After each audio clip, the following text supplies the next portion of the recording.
Pikon na si Lolo Tomas dahil hindi pa rin nagpapakita sa kanya ang apong si Pidyong. Hindi na naman ito tinapos ang pagsisibak ng kahoy. Nako! Makakatikim talaga sa akin ang batang yon. Ay nako, malilintikan talaga siya sa akin. Kung saan na naman nagpunta ang lintik na yon. Alam na maraming trabaho dito sa bahay. Pag uwi niya talaga ay makikita talaga niya ang hinahanap niya. Pumasok na ng bahay si Lolo Tomas at pumanhik ng hagdan dahil magpapalit siya ng suot na t-shirt. Pinawisan siya sa paghahanap niya sa apong si Pidyong. Kaya lamang, pag-akyat niya ng bahay, ay nakita niya roon na natutulog pala sa sahig ng bahay ang kanyang apo. Naghihilik pa ito. Just kay batang ito. Pinahirapan pa ako sa paghahanap, nandito lang pala sa itaas ng bahay at natutulog. Inabot na naman ang katamaran ng batang ito. Napakunot ang noo ni Lolo Tomas nang marinig niyang biglang tumawa ang kanyang apo. Tumatawa habang natutulog. Nananaginip pa yata ang lokong ito. Sige na. Huwag ka nang pakipot. Ikaw talaga, oh. Sige na. Aba, tignan mo nga naman. Talagang nananaginip yata ang damuhong ito. Sige na. Pagbigyan mo na ako. Kahit isa lang. Mabilis lang to. Lumapit si Lolo Tomas sa natutulog na apo upang mapakinggan ng malinaw ang sinasabi nito. Kaya lang, sa paglapit ng matanda sa kanyang apo, ay biglang hinawakan ni Pidyong ang paa ng kanyang lolo at niyakap ito. Aba, lokong batang ito at gusto pa yatang pagtripan ang paa ko. Talaga? Pwede na? Ayos. Pwedeng-pwede na pala eh. Nalintikan na. Nanunulis ang nguso ni Pidyong. Mukhang may pinaplano sa paa ko. Bago pa naalis ni Lolo Tomas ang kanyang paa sa pagkakahawak ni Pidyong, ay agad itong inilapit sa kanyang labi at pinaghahalikan. Bango-bango mo. Ang sarap-sarap mo talaga. Ang sarap mong pupugi ng halik. Abay, lokong bata ito at pinupupog na ng halikan talampakan ko. Nakikiliti ako. Sira ulo kang bata ka. Hindi mapigilan ni Lolo Tomas ang humagikgik dahil sa pagpupog ng halik ni Pidyong sa kanyang talampakan. Hoy, Pidyong! Tumigil ka na nga sa mga kalokohan mo at nakikiliti na ako. Gumising ka na riyan. Gumising ka na! Nagising si Pidyong dahil sa pagtampal ng kanyang Lolo Tomas. Subalit inis ito na napatingin sa matanda. Lolo Tomas. Pambira ka naman, Lolo Tomas, oh. Ang sama naman po ng timing nyo. Nandun na eh. Kalips to lips ko na siya eh. Tapos ginising mo pa ako. Ang sarap pa naman niyang halikan. Anong ang sarap halikan na sinasabi mo? Tignan mo nga yung hawak mo. Pa ako yung kanina mo pa pinupupog ng halik. Hayan at hawak-hawak mo pa. Weh! Kaya pala sagwa ng lasa. Yak! Kadiri! Saka amoy patay na daga. Ngayon, panay ang pintas mo. Samantalang kanina halos ipagduldulan mo sa mukha mo ang talampakan ko. Lolo naman oh. Ang labo mo talaga eh. Nakakasira kayo ng pantasya ko eh. Abay, lokong ito at kasalanan ko pa. Sino ba yung pinupupog mo ng halik sa panaginip mo, ha? Sabihin mo nga sa akin. Yung artista pong crush ko. Si Ibana. Ibana ka dyan. Aagawan mo pa ako, Tama na nga yung katutulog mo. Tumayo ka na yan. Napakatamad mong bata ka. Lo, kanina pa po nakatayo. Tayong-tayo na nga po eh. Kasi nga, hinahalikan ko kanina si Ibana. Aba, talagang lintik na batang ito at namimiloso po ka pa. Baka gusto mong putulin ko yung sinasabi mong nakatayo at nang makita mo. Lolo talaga oh. Di na mabiro. O sige na, sige na. Bumangon ka na riyan at tapusin mo na yung trabaho mong iniwan sa baba. Tama na yung katutulog mo, Pidyong. Dahil walang magandang mangyayari sa buhay mo kung puro kahilata. 18 anyos na si Pidyong. Sila na lang ng kanyang Lolo Tomas ang magkasama. Parehong ulila na ito sa mga magulang. kaya ang kanyang lolo na lamang ang kinalakihan nito. Pangunguha ng mga kahoy na panggatong at pag-uuling ang pinagkakakitaan ng maglolo. Tapos ng high school si Pidjong, hindi na pinalad na makapagkolehiyo dahil sa kakapusan sa pinansyal na pangangailangan. May kasipagan din naman ang binatang si Pidjong. Yun nga lang, kapag talagang inabutan ng antok ang binata, ay hindi pwedeng hindi niya muna yun itutulog. Pakiramdam kasi niya ay mas lumalakas siya kapag nakakatulog kahit saglit lang. Kaya nga lang, tuwing matutulog siya, ay hindi maiwasang hindi siya mananaginip. Sabi nga, ay naglalayag ang kaluluwa ng isang tao kapag natutulog at nagkakaroon ng iba't ibang panaginip. Upang hindi na magalit pa ang kanyang lolo Tomas, ay binalikan ni Pidjong ang kanyang trabaho dahil kailangan niya itong tapusin. Isa sa pinagkakaabalahan ni Pidjong ay ang pag-iensayo niya ng arnis. Nagka-interes siyang mag-aral nito nang minsan may isang Hapones na ang pangalan ay Yukumiro na nanirahan sa kanilang baryo, sa baryo Matubig. Nagturo ang Hapones na si Yukumiro sa mga kabataan ng paggamit ng arnis upang maging proteksyon laban sa mga masasamang tao. Pinag-igi ni Pidjong ang pag-aaral, kaya laking lungkot niya nang bumalik na ng kanilang bansa ang naturang dayuhan. Subalit ang mga natutunan niya ay paulit-ulit niyang iniinsayo upang hindi niya ito makalimutan.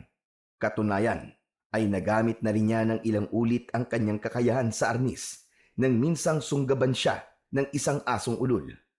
Dugo ang ulo at napatay niya ang aso. Wala namang nagalit o nagreklamo, lalo na't ang aso na kanyang napatay ay may mga bata na ring nakagat at napag-alaman na ito ay apektado ng rabies. Kaya ipinagpapasalamat pa ng mga taga-baryo ang pagkakapatay niya sa asong ulol. Nagamit din niya ang kanyang kakayahan sa arnis nang may lasing na nag-amok at hindi mapigilan ng mga kalugar nila. Nagwawala ito dahil sa kalasingan at walang sinisino. Takot din lumapit ang ibang tao dahil sa hawak nitong patalim. Si Pidjong lang ang nakapagpahinto sa pagwawala nito dahil napatulog niya ang lasing nang tamaan ito ng arnis sa noo. Kaya nga kahit paano ay kilala si Pidjong sa baryo Matubig dahil sa mga kabayanihan na nitong nagawa. Ipinagmamalaki siya ng kanyang lolo Tomas sa bagay na yon. May lalakarin si lolo Tomas ng araw na yon, kaya mag-isa lamang si Pidjong na mangunguha ng mga kahoy na panggatong na ipagbibili at uulingin. Nagpaalam si lolo Tomas sa kanyang apo. May mahalagang bagay kasi kami pag-uusapan ni Paring Lucio. Ibig kasi niyang ibenta ang kanyang lupa. Nagpapatulong siya. Kaya gusto kong makita kung gaano kalawak yon. Nako, ayos po yun, Lolo Tomas. Dahil kapag naibenta niyo po ang lupa ni Mang Lucio, jackpot yun, Lolo. Magkakapera po kayo dun. Tama ka. Ganun na nga, Pidjong. Tapos, makakabili na po tayo ng mga bagong gamit sa bahay. Saka, bagong damit at saka sapatos. Aba, oo naman. Pati yung mga pagkain na di pa natin natitikman, mabibili nating lahat. Sige po, Lolo. Umalis na po kayo para makapag-usap na po kayo ni Mang Lucio. At ako naman po ay mga ngahoy na rin para meron po tayong uulingin. Nagkanya-kanya na ng lakad ang maglolo. Si Lolo Tomas ay patungo sa kabilang barangay sa kanyang kumpare. Samantalang si Pidjong naman ay sa kakahuyan para humanap ng panggatong at kahoy na gagawing uling. Kapag ganong umaalis ng bahay si Pidjong, ay lagi niyang bitbit ang kanyang pares ng arnis. Nasanay na kasi siyang dala ito palagi para maging handa siya sa anumang panganib na kanyang makakasagupa. Katulad ng mga sandaling yon, habang nangunguha ng kahoy na panggatong si Pidjong, ay pakiramdam niya, kanina pa merong matang nakamasid sa kanya. Kaya naging alisto ito. Hinawakan niya ng mahigpit ang itak na gamit sa pamutol ng kahoy, habang ang arnis naman niya ay nakasabit sa kanyang gawing likuran. Kung sino ka man, at anumang nilalang ka, hindi ka sasantoy ng dala kong armas. May paglalagyan ka talaga sa akin. Pilit na nakiramdam si Pidyong. Isang maling kilos ng nilalang na pakiramdam niya'y nagkukubli ay tsak 2 bagay lang ang pwedeng mangyari. Gugulong ang ulo nito o mawawalan ng mga braso. Handang-handa at nakaalerto na si Pidyong sa pwedeng mangyari nang makita niya na nagliparan ang mga ibong maya. Pahiwatig na nabulabog ang mga ito. Nilapit doon ang atensyon ni Pidyong at mula sa madamong lugar ay sumulpot bigla si Batchoy. Takot na takot at tumatakbo patungo sa kinaroroonan ni Pidyong. Oh, si Pinsang Batchoy yun ah. Ano nangyari doon? At parang may kinakatakutan. Halos habol ni Batchoy ang hininga niya nang makalapit ito kay Pidyong. Pidyong! Pidyong! Tulungan mo ako, Pidyong! Bakit paano ba nangyari sa'yo? Takot na takot ka.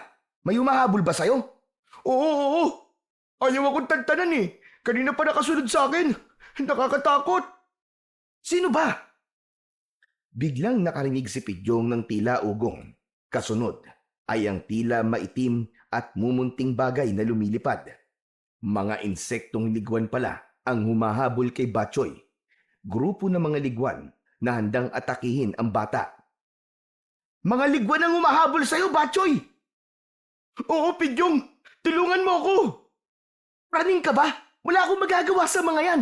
Di kita matutulungan, kaya tara na! Sasamahan na lang kitang tumakbo! Takbo na, Batchoy! Kumaripas na nga ng takbo ang magpinsan. Kahit gaano pa kahusay sa arnis at kahit gaano pa katalas ang dalang itak ni Pidyong, ay hindi niya kayang gamitin yon laban sa insektong paparating. Bilis sa pagtakbo lang ang kaya nilang gawin upang makapagtago at makaiwas sa kagat ng mga ligwan. At dahil ang tanging kaligtasan lang nila ay sa ilog upang hindi makatikim ng kisot o kagat ng mga ligwang humahabol sa kanila, kaya patungong ilog ang direksyon ng magpinsan. Kailangan maglublob sila sa ilog upang makaiwas sa pag-atake ng mga insekto. Kaya pagdating sa ilog, ay agad na tumalundon ang dalawa. Walang nagawa ang mga insekto, kundi ang magpaikot-ikot na lumilipad sa ibabaw ng tubig, habang nakalublob sina Pidyong at Batchoy sa ilalim, kasama ang ulo sa pagkakalublob sa tubig. Saglit lang nilang inilalabas ang kanilang ulo para sumagap ng hangin kapag hindi na nila kaya at naghahabol na sila ng hininga. Umabot din ng ilang oras silang nakalublob sa tubig dahil hindi kagad umalis ang mga ligwan. Kaya nang matiyak nilang wala na ang mga insekto sa ibabaw ng tubig, saka palang umahon ang dalawa. Pambihira! Walang yaka talaga, Batchoy, ano? Kasalanan mo to eh. Anong ako? Hinabol ako ng mga ligwan eh. Di sana, ikaw na lang ang nagpahabol. Pero anong ginawa mo? Dinamay mo pa ako eh, no? Kasalanan mo, pinsan, kung nadamay ka. Kasalanan ko pa talaga ngayon, ha? Kasi nga, nandun ka sa kakahuyan eh. Kung wala ka ron, hindi ka sana nadamay sa panghahabol sa akin ng mga ligwan. Wala ka talaga sa ayos eh, no? Dati kaya tang abnormal eh. Teka, ang ginaw na. Ilang oras din tayo nakababad sa tubig. Nangya naman, no? Di nga tayo nakagat ng mga ligwan na yun. Pero mamamatay naman tayo sa ginaw dahil sa pagkakababad sa tubig. Huwag ka na magreklamo. Wala na mga insekto kaya ligtas sa tayo dalawa ngayon. Malamang, may ginawa ka na namang kalokohan, ano? Umamin ka nga. Kaya ka inabol ng mga ligwan na yun. Gusto ko lang naman kunin yung kanilang pulot eh. Pero hindi ko akalain na matatapang pala yung uri ng ligwan na yun. Nagalit at ayaw na akong tantanan. Paano? Umiral na naman siguro ang kasibaan mo. Nagugutom kasi ako eh. Kaya napagtripan kong kunin yung bahay ng pukyutan. Yan. Yan ang hirap sa'yo. Puro pagkain ang laman ng utak mo. Kaya minsan napapahamak eh. Alam mo ikaw, Batchoy, ikamamatay mo talaga ang kasibaan mo. Grabe ka naman sa akin, Pidyong. Patay ka agad. Oo, kasi nga, kung hindi yung tao na may-ari ng puno na hinawakan mo ang hahabol sa'yo, ayan, mga insekto na nagalit ang humabol sa'yo dahil pilit mo rin kinuha yung kanilang bahay pukyutan. Manghihina kasi ako kapag hindi ako nakakakain, pinsan eh. Sa susunod, mag-dieta ka kasi para hindi laging pagkain ang hinahanap mo. Nag-dieta naman na ako eh. 3 takal na nga lang ng kanin ang kinakain ko eh. Dati 5 takal eh. Sus, dieta pa. I-try mo. Huwag ka na lang kumain para sure napapayat ka. Ano? Hindi ka kain? Eh di naman pagpayat ang gusto mo mangyari sa akin eh. Ang gusto mo yata matepok na ako eh. Ay nako Batchoy. Tara na nga umuwi at giniginaw na talaga ako para makapagpalit na ng damit. Paano yung mga kahoy na kinuha mo? Babalikan ko na lang yun. Ikaw kasi. Dahil sa'yo nasira ang araw ko. Sa pag-uwi ni Pidyong sa bahay, ay naroon na ang kanyang lolo Tomas na nagtataka dahil basang-basa ito. Kaya sinabi niya rin kagad sa kanyang lolo ang nangyari kay Batchoy. Yan talagang pinsan mo kahit kailan. Dinadala ka palagi sa peligro. Wala po tayong magagawa. Hindi mapigilan ng kasibaan eh. Hayaan mo at pagsasabihan ko yung Batchoy na yan. Nako, wag na po, Lolo Tomas.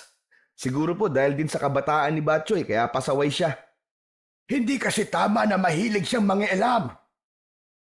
Pero sa nangyari po sa kanya kanina na hinabol kami ng mga ligwan, malamang ho, magtatanda na po yun. Hindi na po uulit yun. Aba dapat lang. Sa susunod baka kung ano na masamang mangyari sa kanya. Kinabukasan ay nagbalik sa kakahuyan si Pidyong upang minsan pa'y manguha ng mga kahoy na panggatong. Subalit sa pagkakataong yun, ay kasama na niya ang kanyang lolo Tomas. Gaya ng nakagawian ni Pidyong, nakasabit sa gawing likuran niya ang kanyang arnis at sa bewang naman ay naroon ang itak na gamit niya sa pamputol ng kahoy. Lolo Tomas, maiwan ko po muna kayo ha. O bakit na po? Saan ka pupunta? Babalikan ko lamang po yung mga kahoy na naiwan ko kahapon. Di ko na po kasi nabalikan dahil sa nangyari sa amin ni Batchoy eh. O sige. Puntahan mo na dahil sayang ang mga yon. At nang maiuling na rin natin. May mga order sa akin ng uling at dapat makapagpadala tayo. Sige po, Lolo Tomas. Hindi po ako magtatagal. Balikan mo na lamang ako rito, Apo. Opo. Iniwan na ni Pidyong ang kanyang Lolo Tomas. Pinuntahan niya ang lugar kung saan niya iniwan ang mga nakuha niyang kahoy. Agad yung natagpuan ng binata. Gamit ang dalang panali ay tinalian ito ni Pidyong upang madali niyang buhatin. Akmang bubuhatin na sana niya ang itinaling kahoy nang makarinig siya ng sigaw ng isang babae. Teka, boses ng babae yun ah. Parang nasa panganib siya tumihingi ng tulong. Nagpalinga-linga si Pidyong sa paligid. Hinahagilap ng kanyang mata ang pinagmumulan ng boses ng babae na kanyang narinig. San kaya yun? Biglang nawala ang sigaw ah. Parang malapit lang dito sa kinaroroonan ko. Muling narinig niya ang sigaw na yon. Sa bandaron, doon ang gagaling ang sigaw ng babae. Itinabi na lang muna ni Pidyong ang nakataling kahoy at agad niyang tinungo ang lugar kung saan niya narinig ang boses ng babaeng humihingi ng tulong. Subalit nang makarating siya sa lugar na inakala niya'y pinagmulan ng sigaw ng babae, ay wala siyang nakita roon. Pambihira. Mukhang guni-guni ko lang yata yun ah. Wala pa rin akong makita dito eh. Akmang aalis na sana si Pidyong upang balikan ang kahoy na dadalhin niya sa kinaroroonan ng kanyang lolo Tomas nang minsan pa'y marinig niya ang sigaw. Sa pagkakataong yon ay hindi lang boses ng babae ang kanyang narinig, kundi nakita na rin ng kanyang mga mata. Ayun! Isang babae ang tumatakbo, takot na takot. Tila may humahabol sa kanya. Baka mamaya, katulad lang din siya ni Batchoy na hinahabol ng mga ligwan. Patungo sa kinaroroonan niya ang babaeng tumatakbo na tila merong kinatatakutan. Tulungan mo ako! Ginoo! Tulungan mo ako! Hindi Ginoo ang pangalan ko. Ako si Pidyong. Ginoong Pidyong! Tulong! Tulungan mo naman ako! Miss, teka, huminahon ka. Ano bang kinatatakutan mo? May humahabol ba sa'yo? Oo, hinahabol nila ako. At ayaw nila akong tantanan. Hinahabol ka ng mga insekto? Hinahabol ka ng mga ligwan? Yung ba ang ibig mong sabihin? Hindi. Hindi mga insekto ang humahabol sa akin. Hayat sila. Ganun na lamang ang pagkagulat ni Pidjong nang makita kung ano ang humahabol sa babaeng kanyang kaharap. Hindi ito insekto katulad ng kanyang akala, kundi kakatwang nilalang. Uri ng nilalang na akala mo'y isang aswang. Subalit kung pagmamasdang mabuti, ay isang dambuhalang paniki na ang muka ay gaya ng sa muka ng tao, subalit may matutulis na pangil. 2 taong paniki ang humahabol sa babaeng humihingi ng tulong kay Pidjong. Anak nang, ngayon lang ako nakakita ng ganyang uri ng nilalang ah. Ibig nila akong kunin, Ginoo. Tulungan mo ako. Ayokong sumama sa kanila. Huwag ka mag-alala. Akong bahala sa'yo, miss. Hindi sila sasantoy ng arnis at itak ko. Sige, magtago ka na muna sa likod ko at ako nang bahala sa mga halimaw na to. Nagkubli ang babae. Takot na takot ito. Samantalang agad naman kinuha ni Pidjong sa kanyang likuran ang pares ng arnis. Mahigpit itong hinawakan at pumorma ito upang makakuha siya ng magandang buwelo sa pagharap sa 2 taong paniki na ngayon ay kanyang makakaharap. Pumagaspas ng pakpak ang taong paniki. Ibinuka ang bunganga na may matutulis na pangil. Sa pagkakabuka ng malaking bibig nito ay tumutulo pa ang malagkit nilang mga laway. Bago pa nito nasakmal si Pidjong, ay agad na hinataw ng binata ang kanyang hawak na arnis at tinamaan ang ulo ng isang taong paniki. Matindi ang pagkakatama ng arnis sa ulo ng taong paniki. Lumikha yun ng sugat, kaya ang dugo ay tumalsik. Subalit tila hindi nasindak ang halimaw. Patuloy ang pag-atake nito, kahit na pumupulandit na ang dugo mula sa ulo na tinamaan ng arnis. Sumugod na rin ang isa pa. Nagtulong-tulong sila sa pag-atake kay Pidjong, kaya mas pinaigi ni Pidjong ang paghataw at pagharibas sa 2 halimaw na pilit na umaatake sa kanya. Napapaatungal ang mga taong paniki na tinatamaan ng arnis ni Pidjong. Aba, matigas kayong mga siraulo kayo ah. Hindi pa talaga kayo susuko. Ginagalit niyo ako ah. Minsan pa ay pinaghahataw ni Pidjong ang 2 halimaw hanggang sa bumagsak ang mga ito sa lupa na nagkikikisay. Kaya ang pagkakataon na yon ay sinamantala ni Pidjong upang ibigay ang katapusan sa mga ito. Mula sa kanyang bewang ay kinuha niya sa kaluban ang kanyang bagong hasang itak at agad na pinagtatataga ang mga taong paniki. Nagkaputol-putol at nagkagutay-gutay ang halimaw. Hindi sila tinigilan ni Pidjong at tiniyak na patay na ang mga ito bago pa niya lubayan. O ano? Kala nyo ha? Hanggang dyan lang pala kayo eh. Puro kayo yabang. Pwe! Ang baho nyo pa, mga taong paniki. Ang papanghin ang amoy nyo. Nang makita ng babae na wala ng buhay ang mga taong paniki dahil nagapi na ito ni Pidjong, ay saka pa lamang lumabas sa kanyang pinagtataguan ang dalaga. Lumapit ito kay Pidjong at biglang yumakap dahil sa kasiyahan. Salamat! Maraming salamat sa iyo, Ginoo! Sandali! Sandali, miss. Hindi pa tayo close, ha? Kung makayakap ka naman kaagad sa akin, hindi pa nga tayo magkakilala eh. Ay, paumanhin, Ginoo. Nadala lamang ako ng aking damdamin. Labis-labis kasi ng aking nararamdamang kasiyahan. Iniligtas mo ako sa kamay ng mga taong paniki. Okay lang, okay lang. Ginawa ko lang naman ang dapat eh. Pero miss, sino ka nga pala? Tawagin mo na lamang akong Liwayway. Liwayway? Ang luma naman ng pangalan mo. Aba, tunog gaw-gaw ah. Yun kasi ang binigay na pangalan sa akin. Ah, ikaw nga pala, Ginoo. Ano naman ang pangalan mo?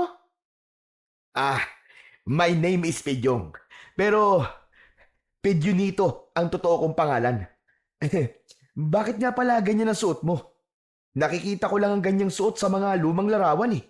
Ang tawag namin dyan baro at saya na ginagamit kapag may cultural presentation sa school. Alam mo ba yun? Pagpaumanin mo, Ginoo. Subalit hindi ko kayang mawatasan ang iyong sinasabi. Ha? Ako rin eh. Para kang tumutula ah. Teka miss, saan ka ba galing ha? Galing ako sa lupain na liwanag. Ano? Lupain ng liwanag? Saan ba yun? Saang bayan yun? Saka, sakop ng anong barangay yun? Hindi ko alam. Basta ang tawag sa aming tirahan ay lupain ng liwanag. Yung mga taong paniki na humabol sa'yo, saan galing yung mga yun? Ngayon lang ako nakakita ng ganung nilalang eh. Galing sila sa ibang lupain.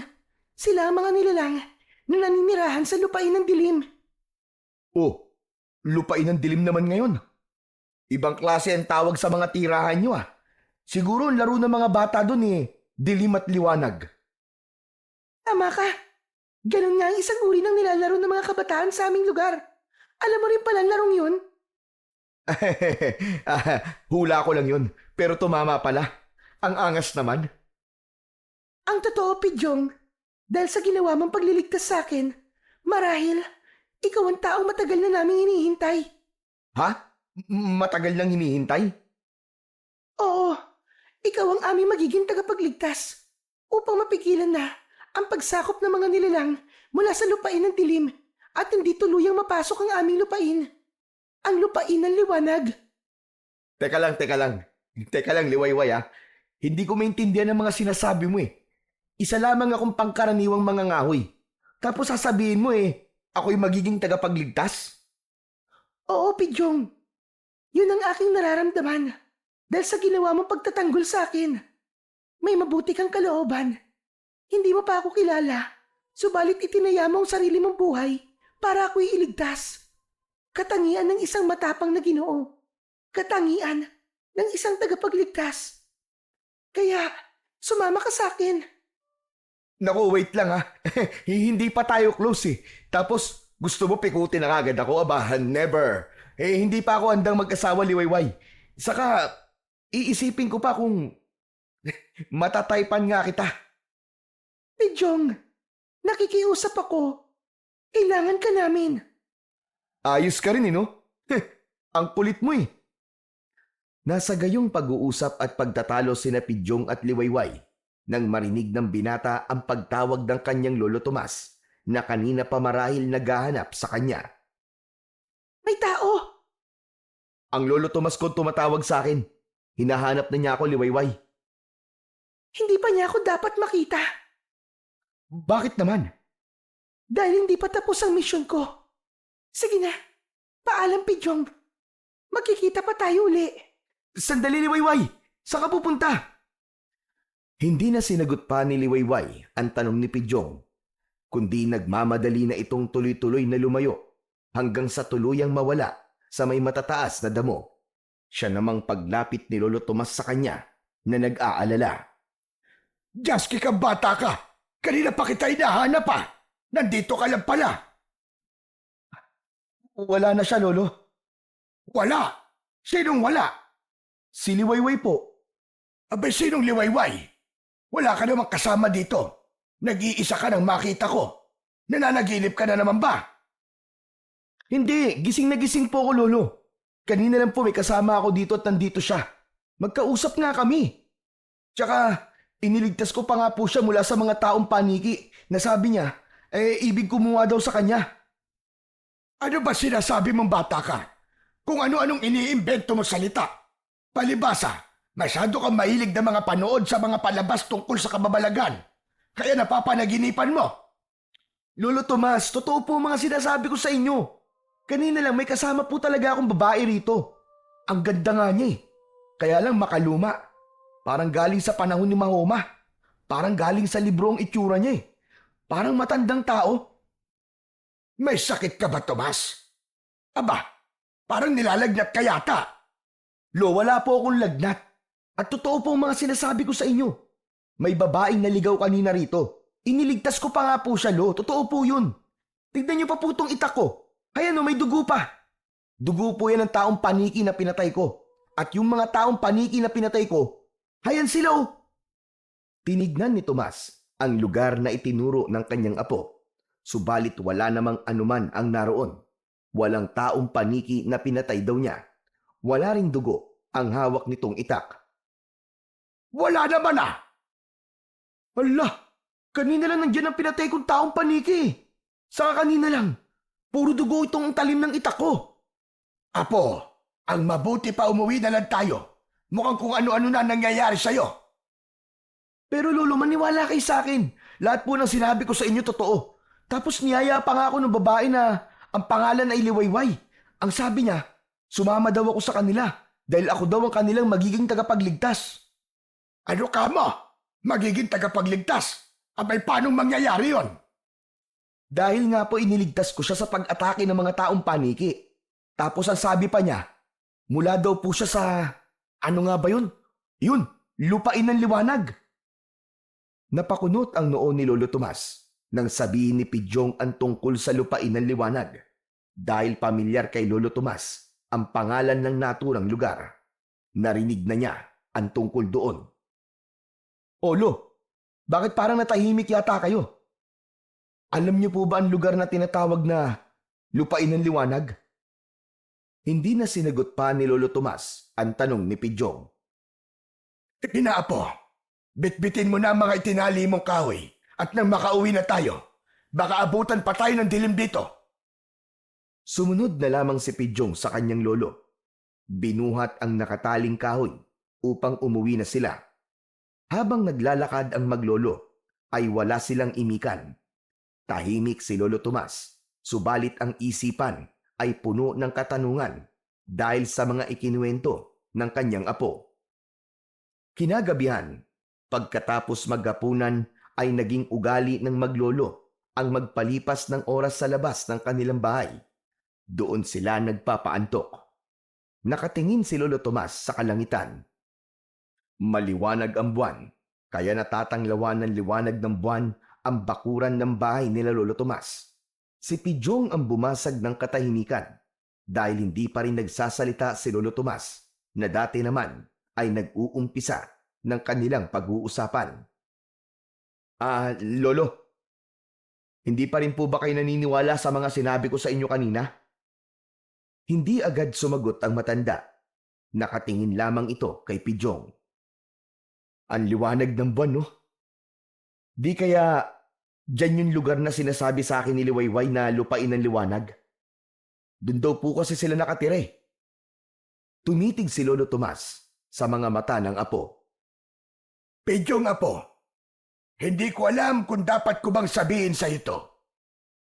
Kaya lamang, pagkakataon na ang siyang nagtakda. Dahil ramdam ko na sa mga darating na araw, ay mas marami ka pang madidiskubre na yung ipagtataka. Ano po? Tungkol naman po saan, Lolo Tomas? Sa nangyari sa'yo, sa nakita mong babae sa kakahuyan, at ang ginawa mong pagliligtas sa kanya. Ibig po bang sabihin naniniwala na po kayo sa akin? Oo po, naniniwala na ako sa'yo.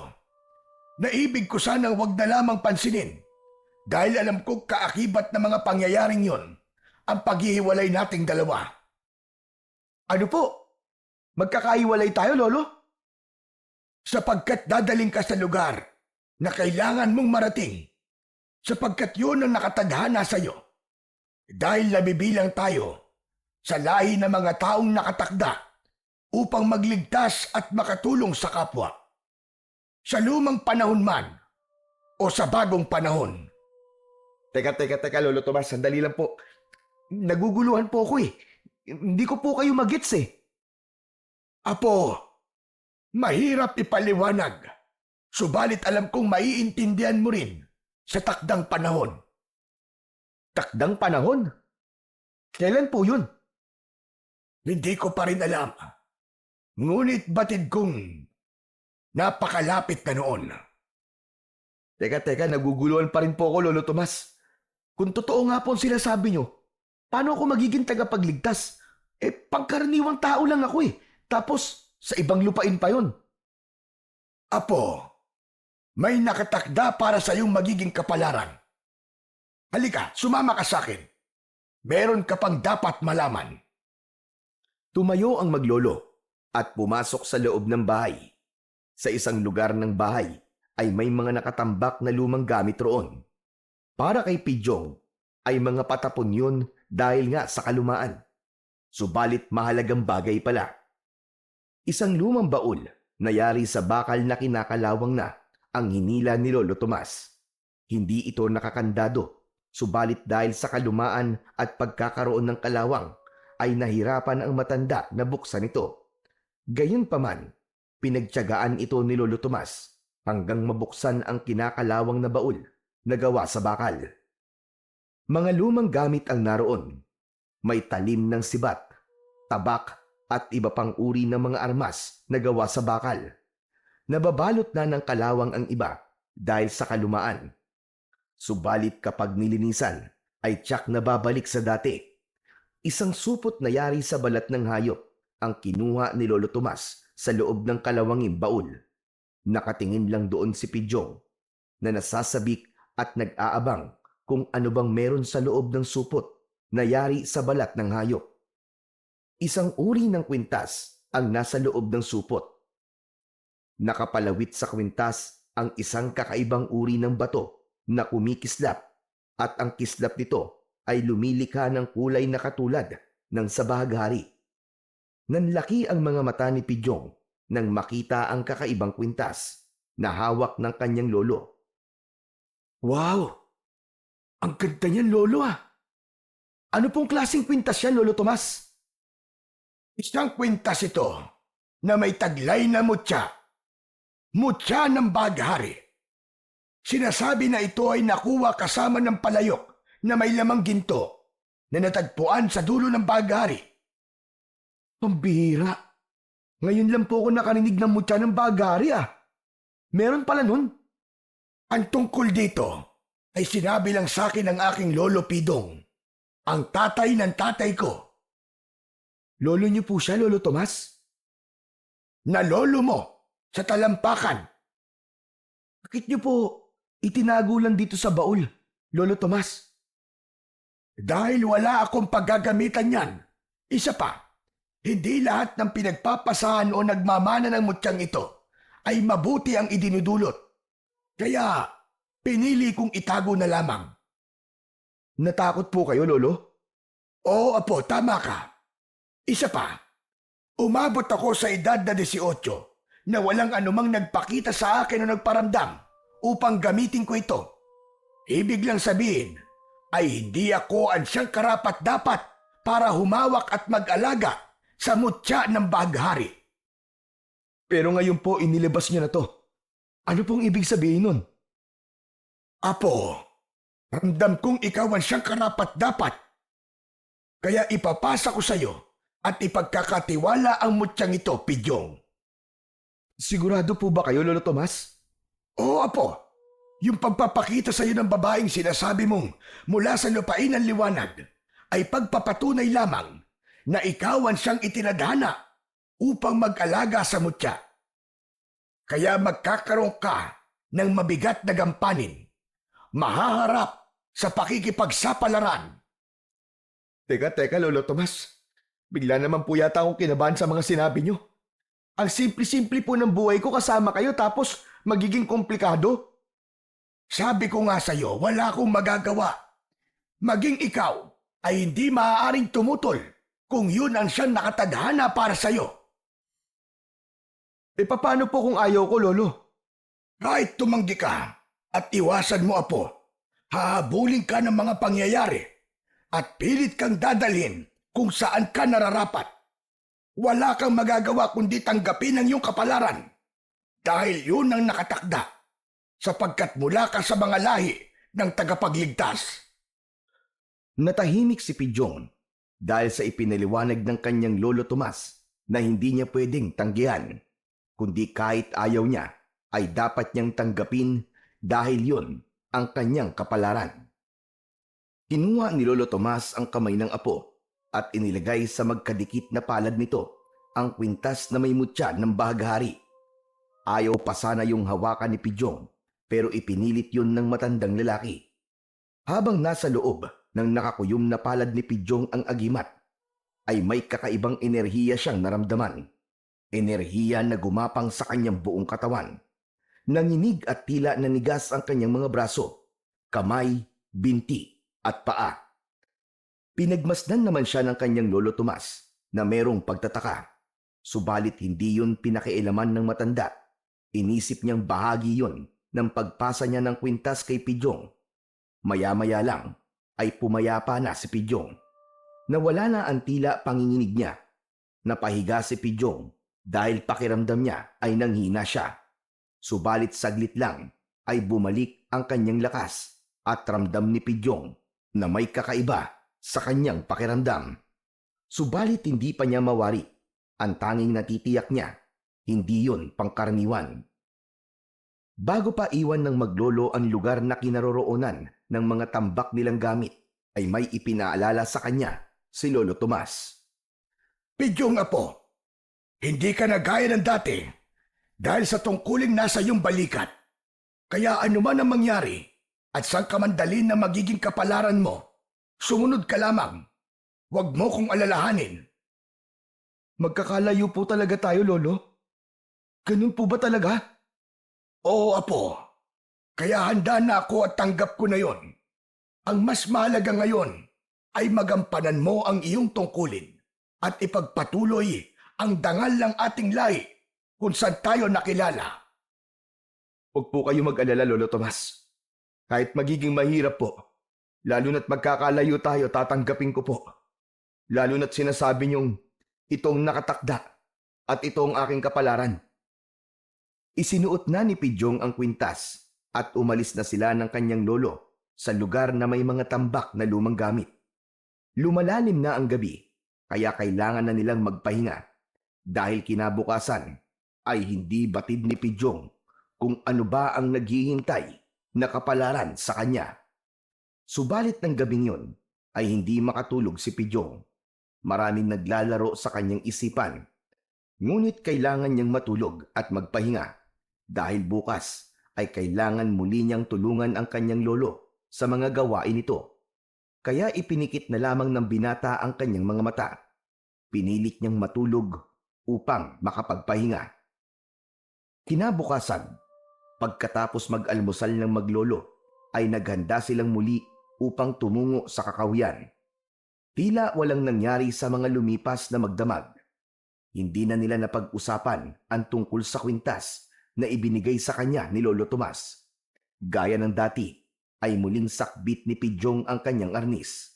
Nasa bewang naman ang itak na gamit niyang pamputol sa mga tuyong kahoy.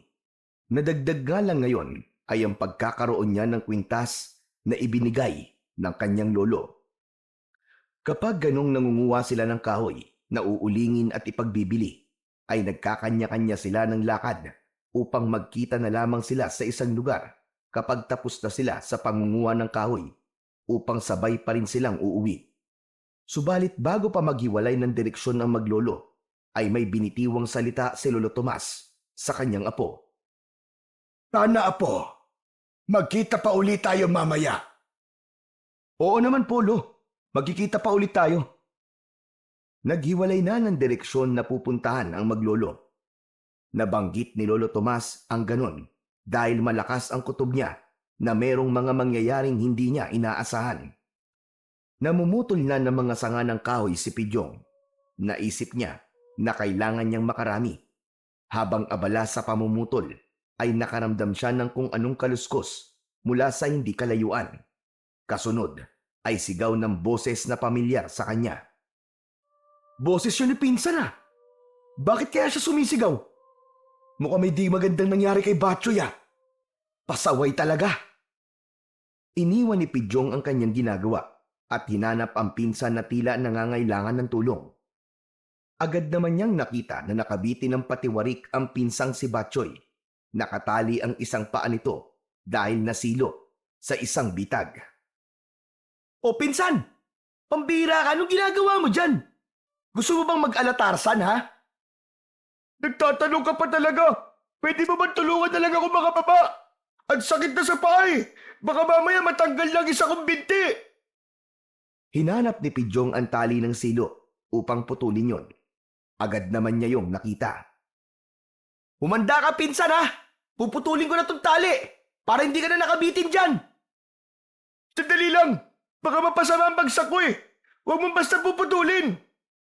Oo na! Ako na ang bahala! Aalalayan ko na lang! Hawakan ko lang tong tali para hindi ka bumagsak!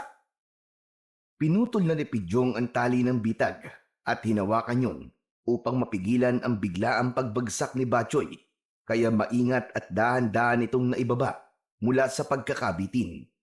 Saka nilapitan ni Pidyong upang alisin ang tali sa paa ng pinsan. Buwisit talaga oh. Ang malas ko naman. Sa dami ng mahuhuli sa patibong na yon, ay ako pa ang nasilo. Para saan ba yung silo na yun? Para sa ligaw na hayop o kaya sa baboy ramo. Eh tama lang naman, di ba? Masyado ka kasing layas at hindi maingat kaya ikaw ang nahuli. Saka isa pa.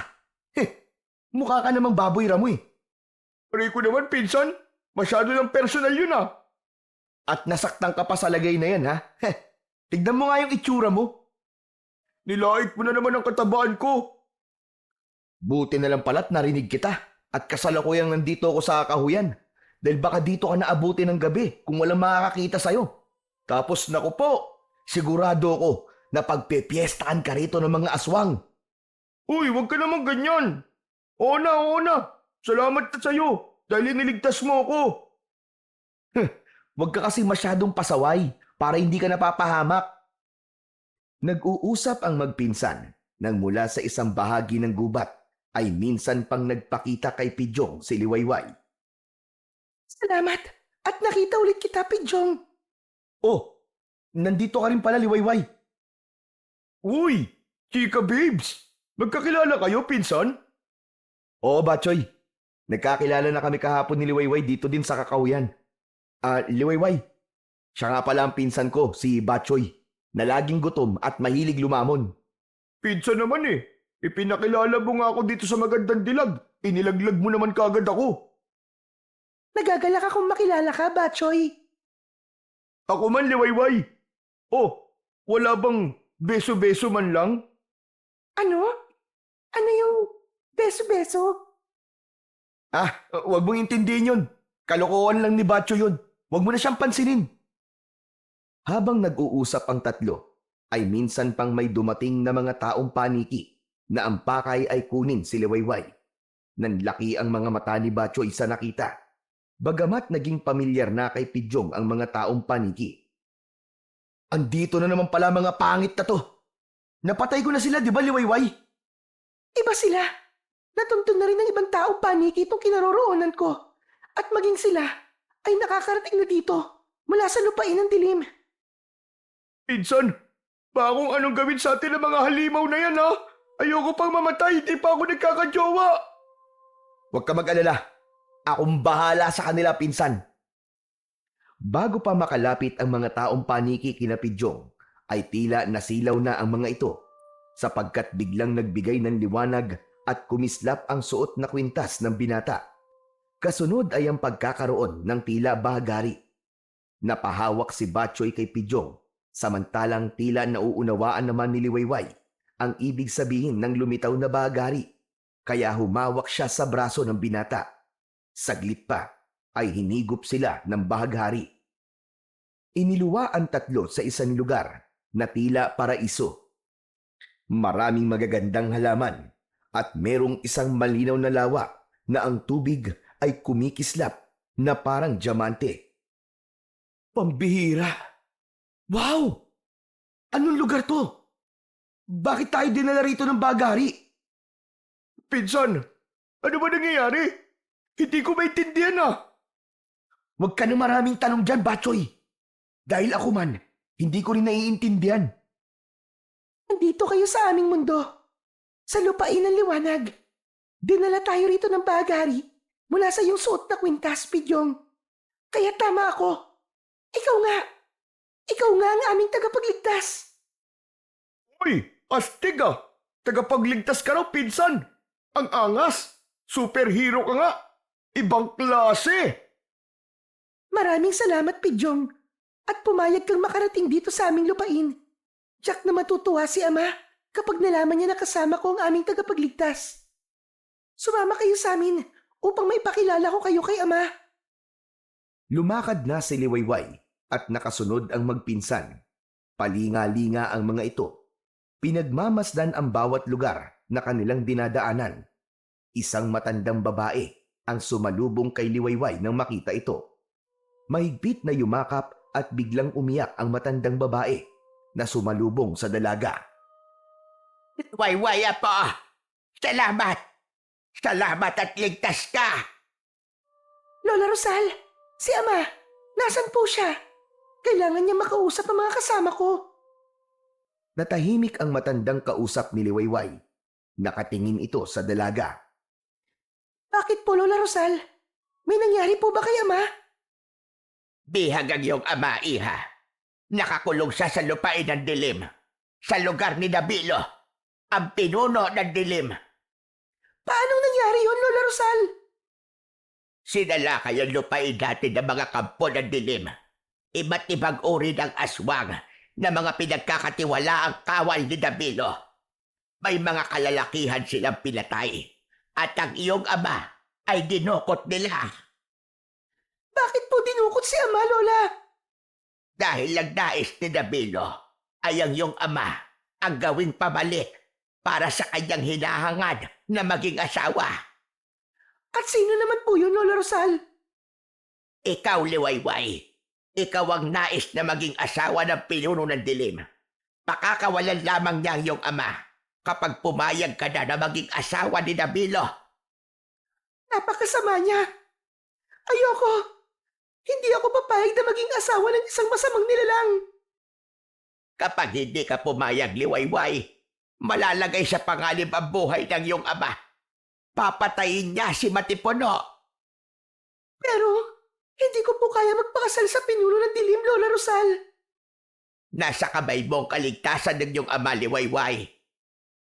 Hindi po ako papayag sa ibig mangyari ni Dabilo. Malaking kahangalan ang nais niya. Sino nga pala ang mga kasama mo? Mukhang taga-ibang daigdig sila. Galing po sila sa daigdig kung saan po ako napadpad. Nagpapasalamat nga po ako na dahil sa kanila ay nakabalik po ako dito ng ligtas sa ating lupain.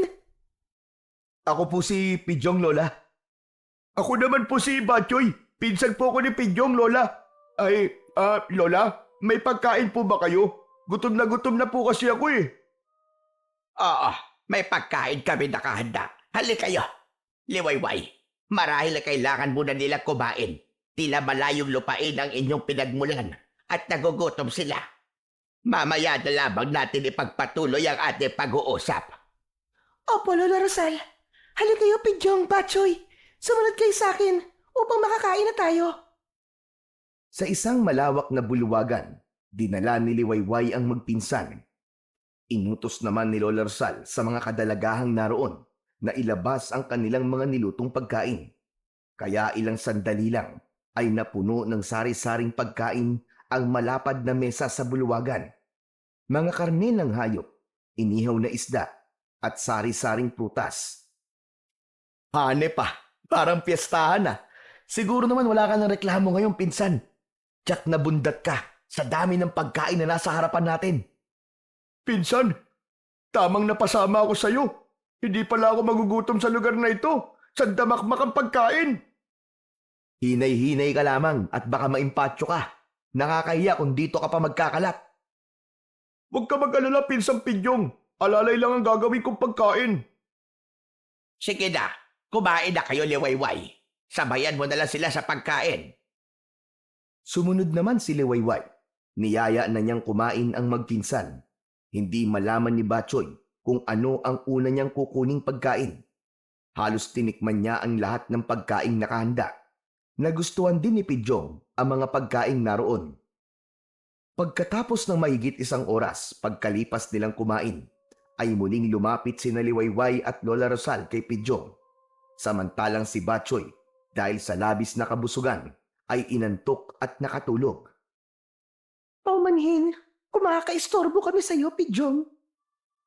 Wala yun, Liwayway. Sige, ano bang pag-uusapan natin? Nabanggit kasi sa akin ni Liwayway na kaya kasama ka niya rito sa aming lupain, Pidyong, ay dahil ikaw ang aming tagapagligtas. Ah, ang totoo po niyan, Lola Rosal medyo duda pa rin po ako sa bagay na yan. Pero paulit-ulit po na sinasabi sa akin ni Liwayway. Kaya, di sige.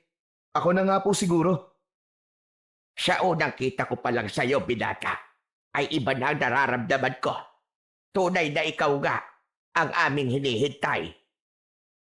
At ang isa sa magpapatunay niyan, dahil sa suot niyang kwintas, ay nakabalik ako dito sa ating lupain. Tama ka, Apo. Yamang ikaw nga ang aming tagapagligtas. Kaya nakikiusap kami na iligtas mo ang ama ni Liwayway. Pidyong, nagmamakaawa ako sa'yo. Ikaw ang tangi naming pag-asa. Hindi ko kakayanin kapag may masamang nangyari sa aking ama. Maaari nilang patayin si Matipuno, kundi pumayag si Liwayway na magpakasal siya sa pinuno ng dilim. Subalit, kahit patayin nila si Matipuno, hindi pa rin sila titigil upang hindi kunin si Liwayway. Kaya ikaw lamang ang tangi naming pag-asa, Pidyong. Gising na noon si Batchoy at narinig ang mga sinabi ni Lola Rosal at Liwayway. Naku, kayang-kaya po yan ang pinsang ko. Kwento nga niya na siya ang pumatay sa mga taong paniki na nakarating sa aming lupain Sino nga palang makakasama ko sa pagtungo sa lupain ng dilim na sinasabi niyo? Mag-isa ka lang, Pidyong. Ngunit, maaari kang sabahan ng pinsan mo kung gusto mo. Sandali! Bakit po ako? Wala naman po akong kinalaman dyan Hindi maaaring sumama ang mga kalalakihan dito sa aming lupain. Mas mapanganib yun. Wala silang kakayahan upang labanan ng mga kampong aswang ni Dabilo. Kapag nagkataon, maaari pa silang maging kapanalik ni Dabilo kapag ginamitan sila ng itim na kapangyarihan. Kaya, madadagdag pa sila sa mga aswang na makakalaban mo. Kung ganun, tayong dalawa na nga lang, Batchoy. Seryoso ka ba talaga, pinsan? Oo naman. Huwag kang mag-alala, Batchoy. Pagkatapos ng inyong pakikipaglaban, mas masasarap na pagkain ang ihahanda namin para sa'yo. Ayun! Ayos! Ano pang hinihintay natin, pinsan? Tara na! Puntahan na natin si Dabilo para iligtas ang airpat ni Liwayway. Kakausapin ko ang isa sa aming utusan upang samahan kayo sa bukana ng lupain ng dilim. Hanggang doon lang niya kayo maihahatid. Tinawag ni Lola Rosal ang lalaking utusan na magsasama kina Pidyong. Kaya saglit pa ay lumakad na sila patungo sa ikatlong bundok kung saan naroon ang lupain ng dilim. Halika, Liwayway. Kailangan nating ihingi ng patnubay sa mahal na bathala ang gagawing pakikipagsapalaran ni Pidyong sa kamay ng mga kampon ng dilim. Opo, Lola Rosal. Bilang mga kababaihan dito sa lupain ng liwanag, ayun ang tangi nating magagawa. Ilang oras din ang naging paglalakbay ni Pidyong at Batchoy kasama ang utusan bago nila narating ang bukana ng lupain ng dilim. Iniwan na sila roon at nagbalik na ang utusan sa lupain ng liwanag. Andito na tayo, Batchoy. Pinsan, ikaw na lang kaya ang tumuloy. Parang natatakot na ako Susunod na lang ako dun sa nagatid sa atin dito. Kita mo to si Raulong to. Sige, subukan mo akong iwan rito. At kapag may lumitaw na halimaw, ikaw ang una kong ipapain. Uy, wala namang ganunan. Nagbibiro lang yung tao Pinsan mo ako, di ba? Yun na nga Pinsan mo ako pero gusto mo akong iwan. Magpinsan tayo, di ba? Kaya dapat walang iwanan. Kung mamamatay ako, mamamatay tayo ng sabay. Oo na, sige na. Hindi na kita iiwan. Kinuha ni Pidyong ang itak na nasa kanyang bewang. Oh, hawakan mo to, Batchoy. Oh, anong gagawin ko dito sa itak? Nangangahoy ba tayo dito? Anak ng... Yan ang magiging sandata mo. At sa akin naman tong arnis.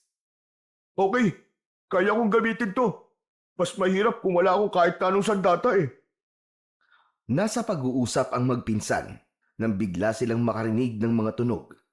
Huni ng mga nilalang na noon lang nila narinig. Nakarinig din sila ng mga yabag na tila tumatakbo na papalapit sa kanila. Agad na inalihan ng takot si Batchoy.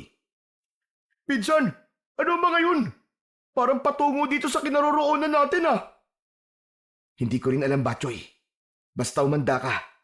Maging mapagmatsyag ka. Hawakan mong maigi ang tangan mong itak. Yan ang magliligtas sa'yo. Lumakas ng lumakas ang ingay na kanilang naririnig.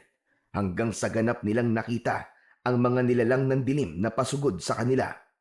Mga kakaibang uri ito ng mga aswang. Merong nakakatakot na itsura.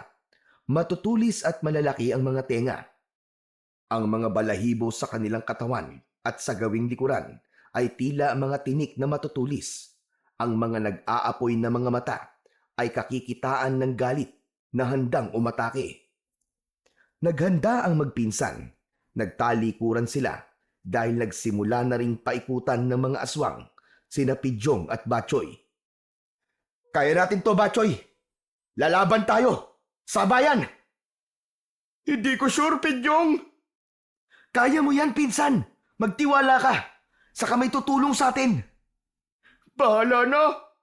Isipin mo na lamang, mga litso ng mga aswang na yan, na kapag nagapi mo, ay pwedeng-pwede mo silang lantakan. Sumugod na nga ang mga aswang. Agad na iwinasiwas ni Pidyong sa ere ang kanyang hawak na arnis. Laking gulat ni Pidyong na ang arnis na kanyang hawak ay nagliwanag. Ang bawat aswang na tamaan noon ay napapatungal dahil nag-iiwan yun ng apoy sa katawan ng bawat aswang. Samantalang nawala naman ang kaba ni Batchoy at nakipagsabayan na siya sa mga aswang. Sumusugat at nag-iiwan ng malaking hiwa sa katawan ng mga aswang ang bawat tamaan ng itak na hawak ni Batchoy. Dahil sa pagtulong ni Batchoy kay Pidyong, ay tila nagawa na rin siyang palakasin at gabayan ng mutya ng bahaghari. Siya man ay nadamay sa lakas na ibinibigay nito upang harapin ang mga kampon ng kadiliman. Sige, lumapit pa kayo. Kala nyo ha, tignan natin kung hanggang saan ang tapang nyo. Lapit! Aba, ayos ah! Ang husay mo makipaglaban, pinsan ah! Hindi ko nga rin alam eh. Huwag ka nalang maingay, baka mausog pa. Pero kaya ko palang humarap sa mga pangit na aswang na to, no? O pinsan na yan! Aatake na yung aswang sa likod mo! Nasa likod ko? Hetong sa'yo! Yan! Tagpasan leeg mo ngayon! Ako naman, heto tikman nyo ang bangis ng arnis ko! Ha! Ha! Halos tumalsik ang ulo ng aswang sa lakas ng pagkakahataw ni Pidyong. Grabe! Wala na sila, pinsan. Nagsipulasan na ang iba. Nabahag na mga buntot. Baka humingi lang ng backup yung mga yon at bumalik. Eh di bumalik sila. Handang-handa na ako uli. Habang wala sila, Batchoy, siguro kailangan na nating ituloy ang paglalakbay natin. Nasa bukana pa lang tayo ng lupain ng dilim. Hindi pa tayo umaabot sa pinakagitna nito kung saan natin makikita ang ama ni Liwayway. Total, wala na tayong magagawa pa. Kaya tara na. Ituloy na lang natin. Wala na tong urungan. Yan ang gusto ko sa'yo, pinsan. Matapang kang tao. Excited na kasi ako eh. Saan?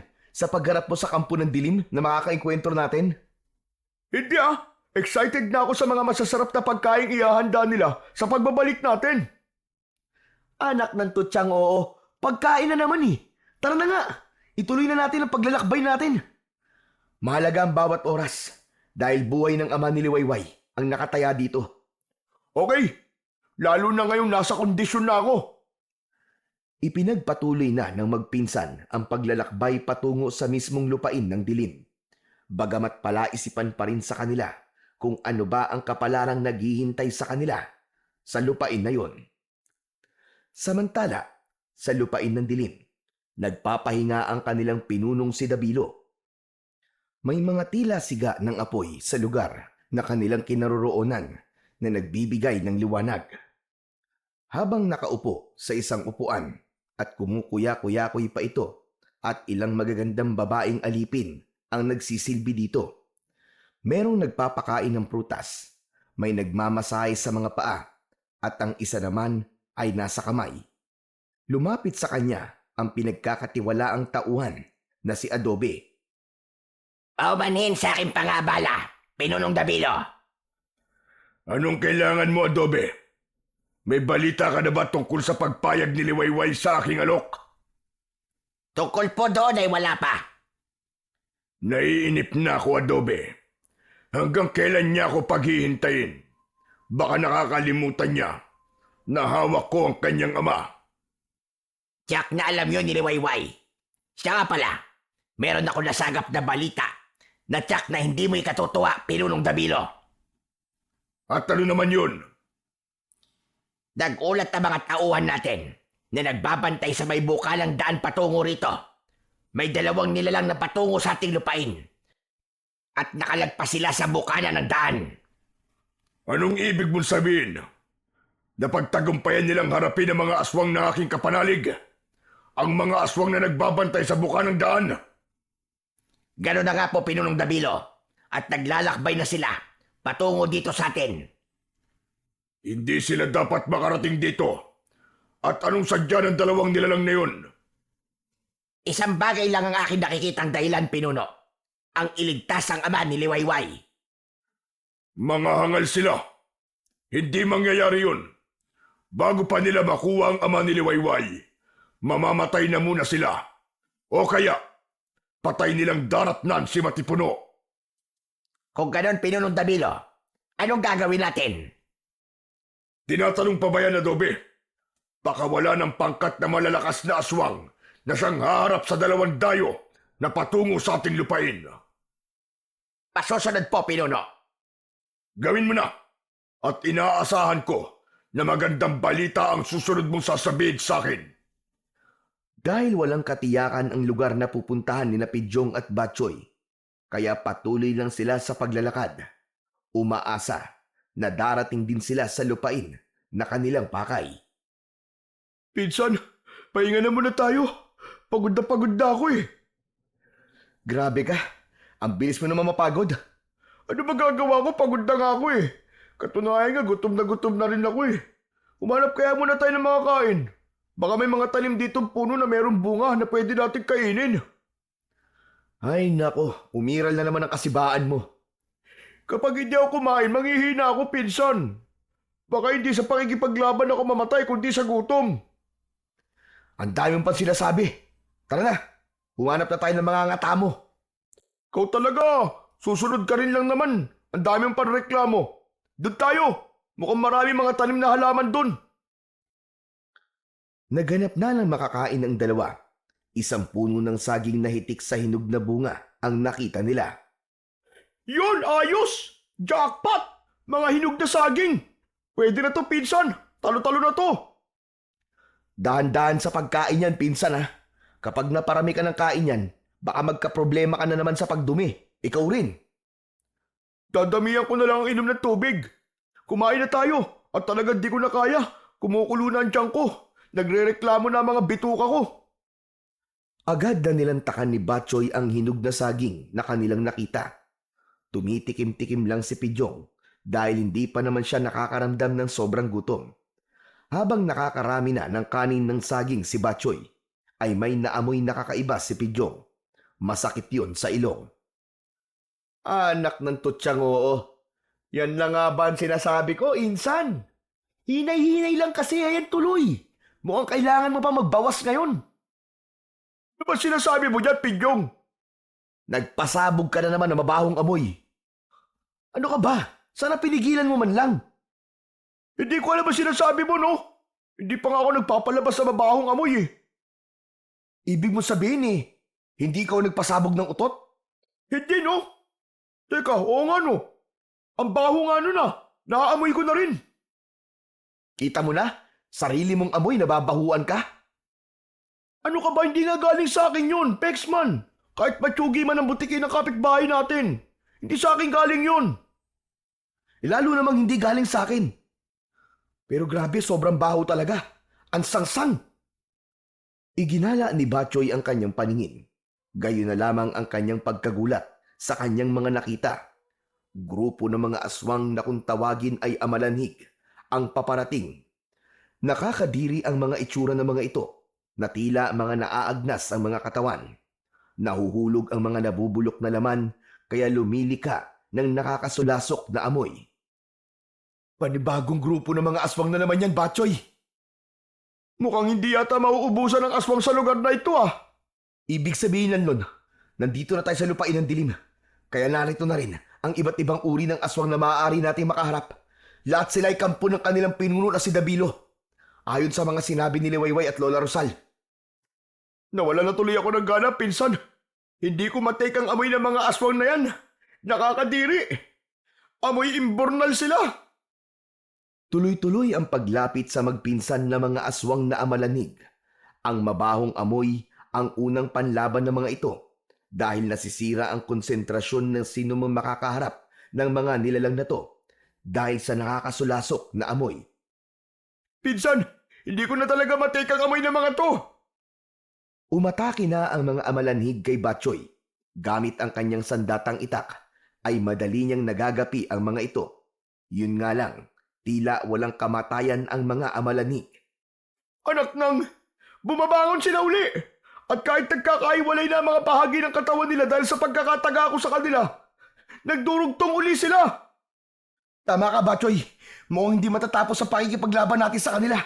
Bumabangon uli sila na parang walang nangyari. Oo nga, pinsan. Ikaw, baka may magagawa ka. Sige, akong bahala, titignan ko. Ako naman ang haharap sa kanila gamit tong aking arnis. Umatake ang mga amalanhig kay Pidjong. Tumitilapon ang bawat bahagi ng katawan ng mabahong nilalang kapag tinatamaan ng arnis ni Pidjong. Subalit nabubuo itong muli. Dumidikit sa bahagi ng katawan na naputol at muling tatayo upang makipaglaban kay Pidjong. Wala nga yatang kamatayan ng mga to. Pidjong, ano na gagawin natin? Akong bahala. Ito na lang ang tangi nating pag-asa.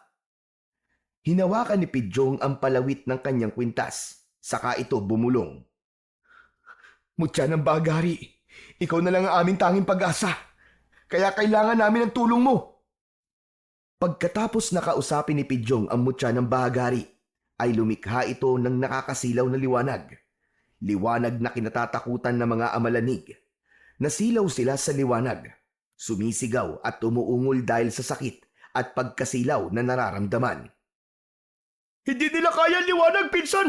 Unti-unti sila nanghihina at parang napapasok ka nilang katawan. Tama ka. Nahuli natin. Liwanag ang kahinaan ng mga amalanig. Dahil sa liwanag ay nanghina ang mga kampon ng dilim. Bumagsak sa lupa ang mga ito. Pagkadakay unti-unting nalusaw ang katawan hanggang sa tuluyang maglaho. Wala na! Wala na sila, pinsan!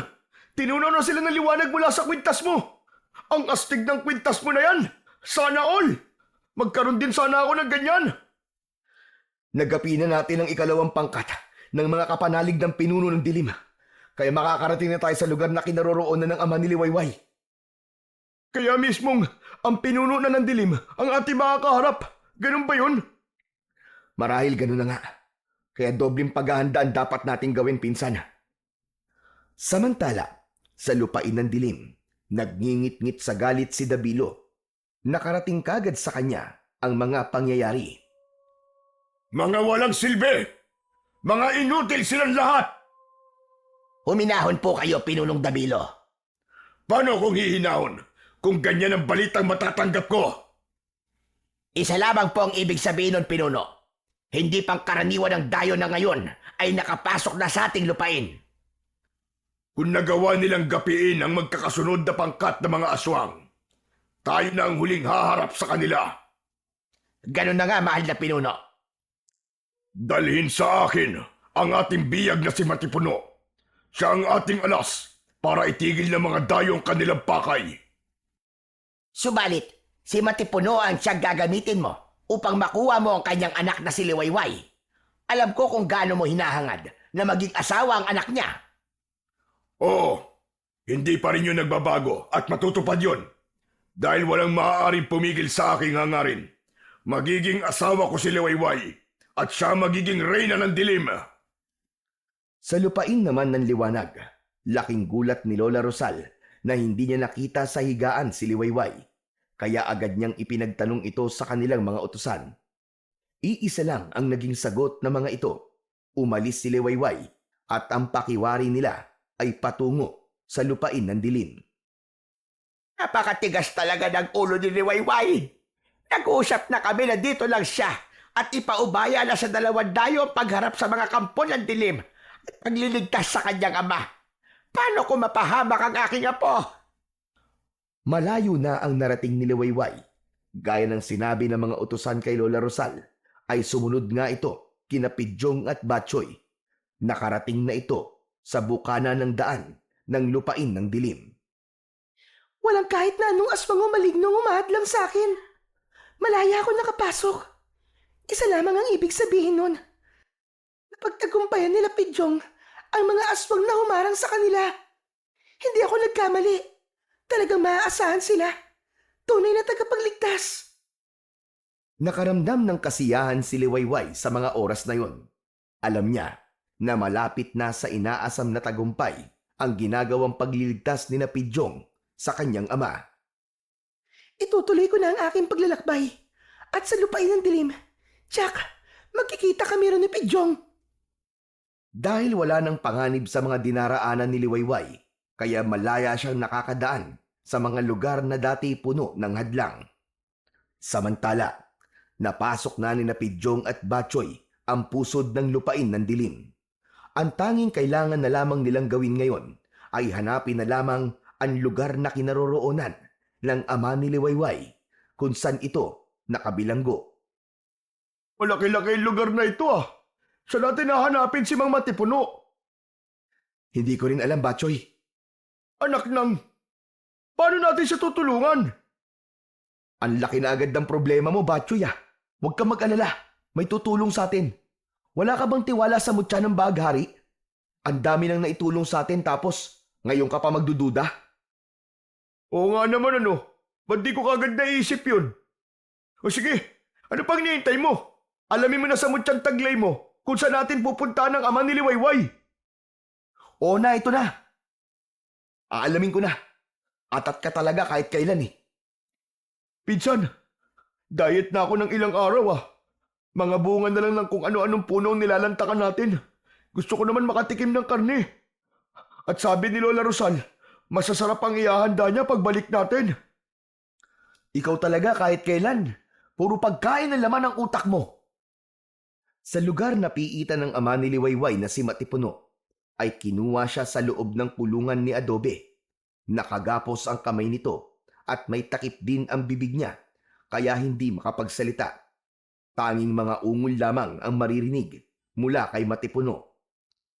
Oh, huwag ka na magpumiglas, Matipuno. Hindi ka makakatakas. Kahit ano pang gawin mo. Siguro tinatanong mo kung bakit kita inalis dito. Gusto lamang ni Pinunong Dabilo na makita ka. Baka may iba pang plano sa'yo. Kaya sumama ka na lang sa akin at wag mo kong pahirapan dahil masasaktan ka lang. Walang nagawa si Matipuno kundi ang sumunod kay Adobe.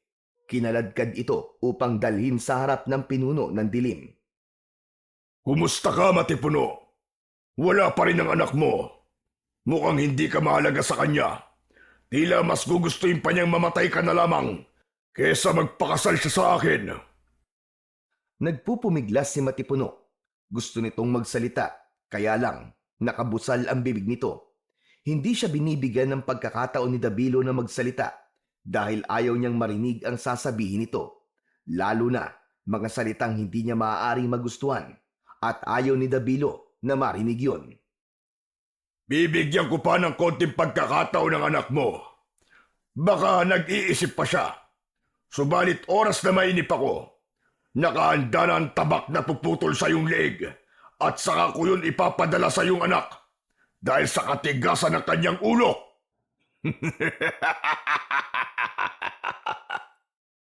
Sa isipan ni Matipuno ay lihim pa rin siyang nagpapasalamat dahil may pagkakataon pa para sa kaligtasan niya. Sapagkat alam niyang hindi rin siya pababayaan ni Liwayway. Alam niyang gumagawa ng paraan ang kanyang anak upang iligtas siya. Sinenyasan ni Dabilo si Adobe. Pinababalik na si Matipuno sa kanyang kulungan. Tapos na ang pakikipag-usap niya rito. Samantalang ng pagkakataong yun, ay natuntun na ni Pidyong at Batchoy ang kulungan dahil dinala sila roon ng mutya ng bagari. Kaya nga lang. Pidyong, pinsan! Wala naman nakakulong dito eh. Baka hindi dito ang kulungan ni Mang Matipuno. Imposible yun. Dito tayo tinuro ng tangan ko mutya eh. Hindi siya maaaring magkamali. Pinsan, may mga yabag. May paparating. Halika, magtago muna tayo, bilis! Nagmamadaling nagtago ang dalawa, kaya kitang-kita nila nang ibalik ni Adobe sa kulungan si Matipuno. Tiniyak na nakakandado ang piitan sa kainiwan ang ama ni Liwayway. Nakagapos at may takip pa rin ang bibig nito. Nang makaalis na si Adobe at tsak na ng magpinsan na wala na talaga ito, ay saka sila lumapit kay Matipuno. Ganun na lamang ang pagtataka ng ama ni Liwayway. Balit sa maikling paliwanag ay naintindihan kagad sila ni Matipuno. Hindi madaling buksan ang kandado ng piitan. Subalit sa pagtsatsaga ni Pidyong ay nabuksan din yun at nailabas nila ng kulungan si Matipuno. Nagmamadali silang umalis sa lugar na yun. Mahalaga ang bawat oras sa kanila. Dapat na nilang marating kagad ang lupain ng liwanag na kasama si Matipuno dahil naroon ang kanilang kaligtasan. Samantala, napasok na ni Liwayway ang lupain ng dilim at ngayon ay hinahanap niya sina Pidyong at Batchoy. Subalit sa kanyang paghahanap ay iba ang natagpuan ni Liwayway. Tignan mo nga naman. Andito ka rin pala, Liwayway. Huwag ka lalapit sa akin, Adobe.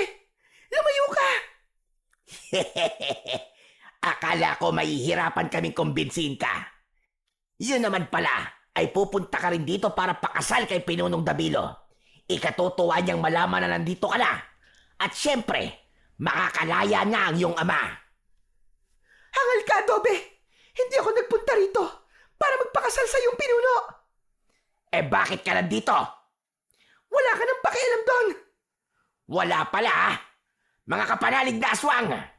Hali kayo. Dadalhin natin ang babaeng yan kay Pinunong Dabilo para makasal na rin sila. Agad na lumapit ang mga aliping aswang na inutusan ni Adobe. Hinuli nila si Liwayway. Walang nagawa ang dalaga. Wala siyang anumang kapangyarihan, kundi tanging sina Pidyong lamang ang kanyang inaasahan. Bitiwan niyo ako. Pakawalan niyo ako, mga hayop kayo. Hindi ako pakakasal kailanman sa inyong pinuno. Dahil hindi ko pinangarap na magkaroon ng asawang pinuno ng dilim. Hindi! Hindi kailanman!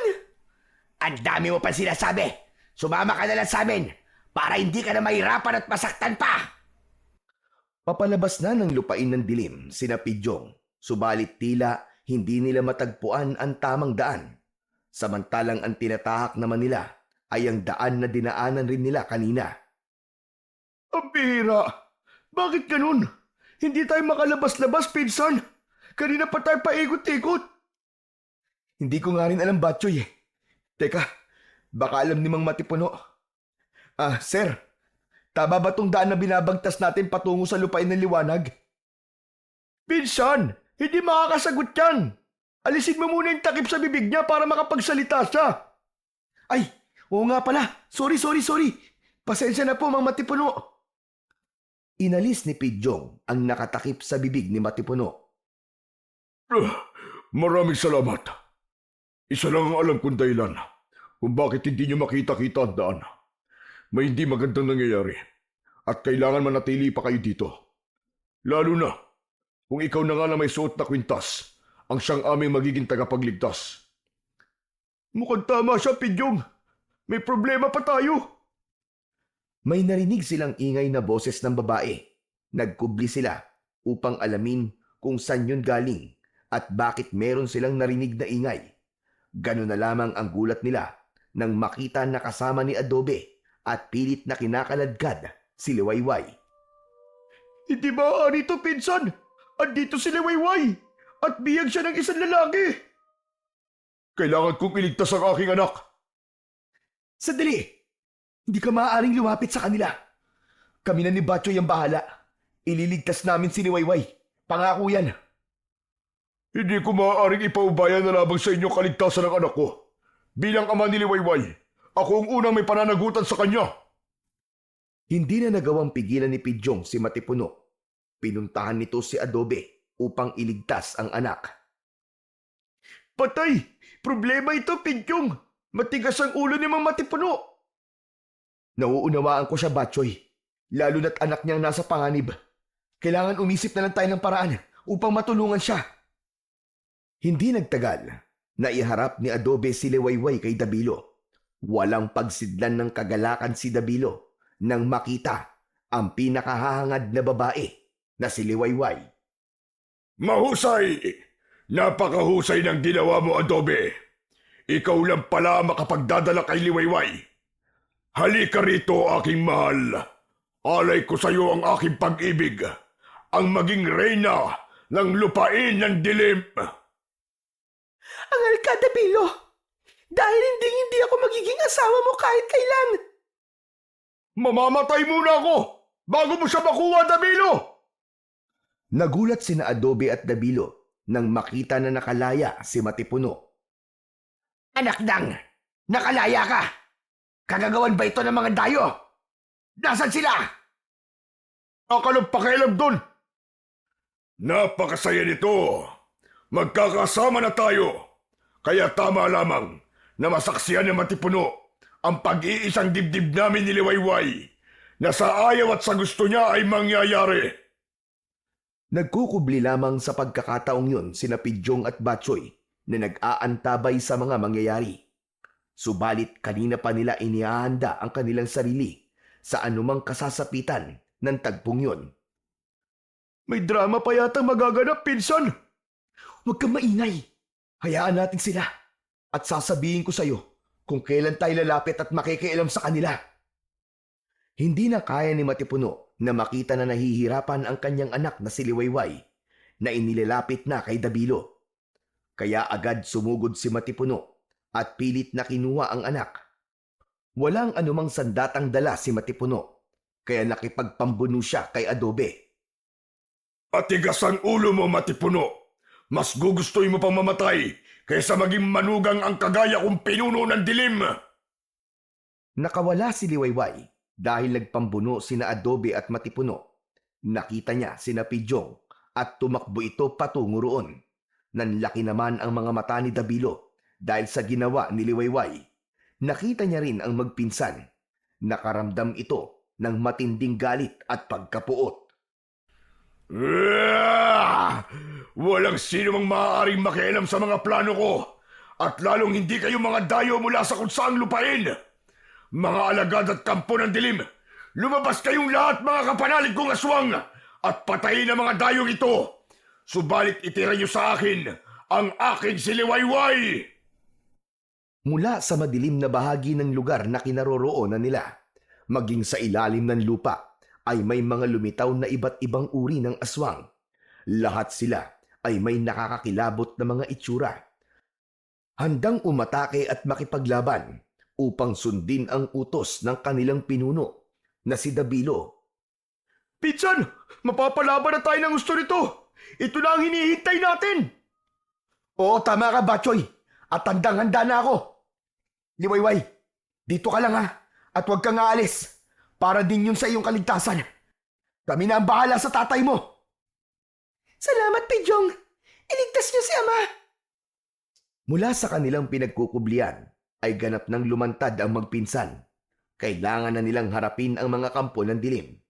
Dapat nang maipakita ni Pidyong ang kanyang katapangan at kakayahan upang patunayan na siya nga ang hinirang na maging tagapagligtas. Gaya ng dati, magtalikuran tayo, pinsan. Oo, insan! Minsan nang nakipaglaban ang magpinsan sa kampon ng dilim, kaya alam na nila kung paanong diskarte ang kanilang gagawin. Kaya sa bawat pagsugod sa kanila ng iba't ibang uri ng aswang na iniluluwa ng dilim, ay tinitiyak nilang bubulagta ang mga ito. Buong lakas na iniharibas ni Batchoy ang hawak niyang itak. Putol ang ulo at nababawasan ng braso ang mga nilalang ng dilim na tamaan ng matalas na itak ni Batchoy. Samantalang tila pumapalo ng bola si Pidyong gamit ang kanyang arnis. Umiikot sa ere ang ulong tinatamaan na humihiwalay sa katawan ng mga aswang. Bawat hataw, bawat haribas ng magpinsan sa mga kampo ng dilim ay talaga namang umaaguntok ang mga nilalang ng dilim hanggang isa-isang naubos ang mga ito. Nakita ni Dabilo at Adobe kung paano lipulin ng magpinsan ang mga aswang na iniluwa ng kadiliman. Nakaramdam ng kaba si Dabilo nang makita na halos maubos ang kanyang mga alagad. Maging si Adobe ay nakaramdam din ng pagkabahala. Pinunong Dabilo, ano nang gagawin natin? Nauubos na ang ating mga alagad. Hindi pa tapos ang laban, Adobe. Narito sila sa ating lupain. Hindi nila tayo basta-basta magagapi. Iluluwa pa ng lupa ang mga alagad ng dilim. Biglang lumuhod at yumukod sa lupa si Dabilo. Umusal ito ng kakaibang uri ng dasal, isang orasyon na pagtawag sa hari ng kadiliman upang humingi ng tulong. Kazartum Hagazam Impactum! Yumanig ang buong paligid na tila nagkaroon ng lindol.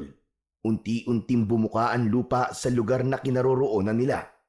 Mula sa bumukang lupa ay lumabas ang maiitim na nilalang, mga uri ng aswang malakat na nagkukubli sa ilalim ng lupa. Agad silang umatake upang tapusin ang magpinsan, subalit hindi nagpapatalo sina Pidyong at Batchoy. Patay kung patay, hindi sila papayag na mabaliwala ang lahat ng kanilang pagod. Subalit tila hindi nauubos ang mga aswang malakat na lumalabas sa mga bitak ng lupa. May napapatay man sina Pidyong at Batchoy, subalit napapalitan yon ng karagdagang aswang at mas marami pa.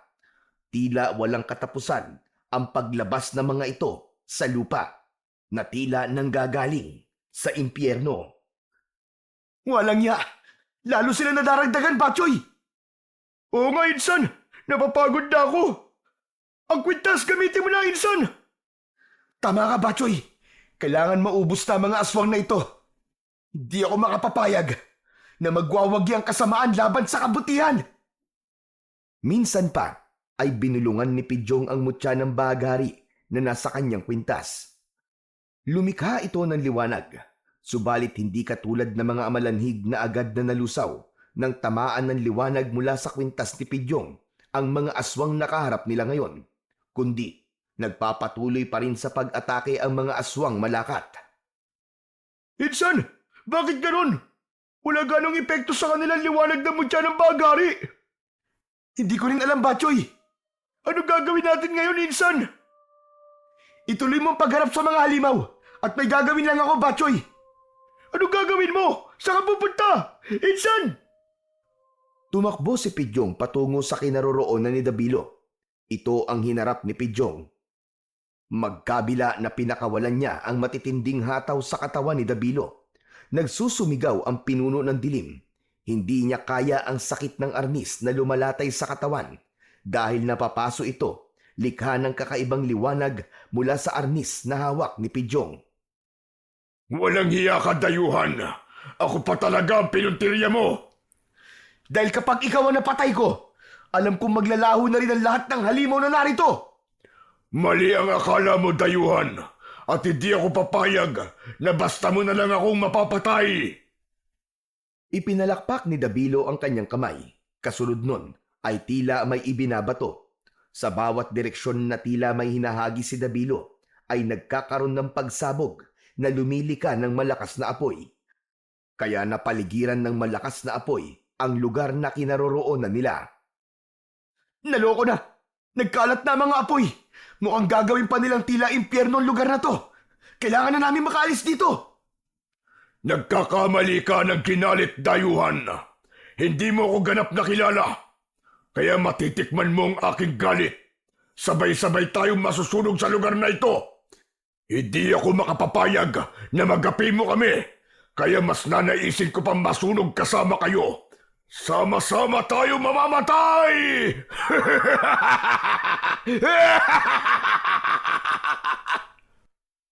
Ang tanging nasa isip na lang ni Pidyong ng mga sandaling yon ay makalayo sila kasama sina Batchoy at ang mag-amang Matipuno at Liwayway. Pare-pareho silang makukulong sa apoy kapag namalagi pa sila sa lugar na yon. Batchoy, tara na! Iwanan na natin ang lugar na to! Oh, Insan! Ayoko balik yun dito! Nagmamadaling pinuntahan ni Pidyong ang mag-ama upang sama-sama silang makaalis sa lupain ng dilim na noon ay patuloy sa paglawak ang apoy sa iba't ibang sulok. Wala na kayong matatakasan! Dito na kayo matutupok! Sama-sama tayong masusunog dito!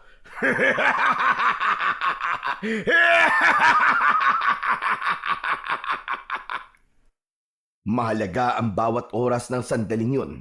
Buhay nilang lahat ang nakataya. Kailangan na nilang agad na makita ang tamang daan palabas ng lupain ng dilim. Liwayway, alam mo ba ang tamang daan palabas? Hindi ko rin alam. Nalilito na ako. Hindi rin pamilyar sa akin ang lupain ng dilim, kaya hindi ko alam ang tamang daan palabas dito. Naku po, paano na tayo ngayon yan, Insan? Mukhang handa na ang pinuno ng dilim na matupok dito. Dito sa lugar na ito, magbabakasakali tayo. Tara na, bilisan na natin! Sumunod na lamang sila kay Pidyong, bagamat walang katiyakan ang lugar na kanilang binabagtas. Patuloy sa paglaki ang apoy sa lugar ng lupain ng dilim. Handang masunog ang mga naroon. Huwag lang magtagumpay sina Pidyong. Subalit gagawin nila ang lahat upang makalabas doon ng buhay at ligtas.